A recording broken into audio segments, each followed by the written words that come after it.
Well, hello, and thank you for joining us again for the Daily Dose today. My name is Spencer Osborn. I have the privilege of being the pastor of the high school ministry out at the Fallbrook campus. And I'm so excited to be diving in and continuing through this series of heroines of the Bible, of these prominent female characters that we find in Scripture.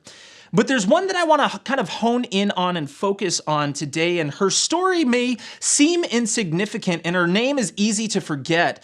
And yet it's a name and it's a story that has been immortalized in the pages of Scripture. It's a servant girl by the name of Rhoda. And her story is found in the book of Acts, chapter 12, 13 through 15. And in this season, we find that the apostle Peter has been imprisoned by King Herod. And this is King Herod Agrippa, who is actually the grandson of King Herod the Great, who was ruling during the time of Jesus' birth. And while Peter is in prison, there are these groups of believers, of followers of Jesus that have been grouped together and coming together in different homes to pray for his release from prison.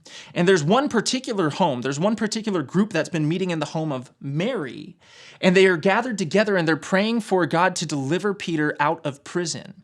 And they don't know it, but while they are praying, an angel has actually come and has broken Peter out of prison, and he's about to come surprise him at the home of Mary. And this is where we find him in verse 13 through 15.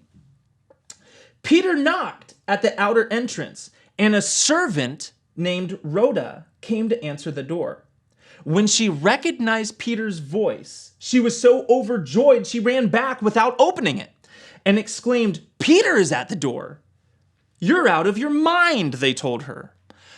So just to recap, here they are, a group of believers are gathered together and they're praying fervently for Peter's release.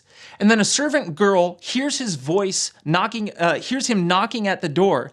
And she comes back and she's so excited she forgets to even let Peter in. And she comes back to the ones who have been praying and she says, our prayers have been answered. Peter is here. And they say, "Girl, please, you're out of your mind. You've gone crazy."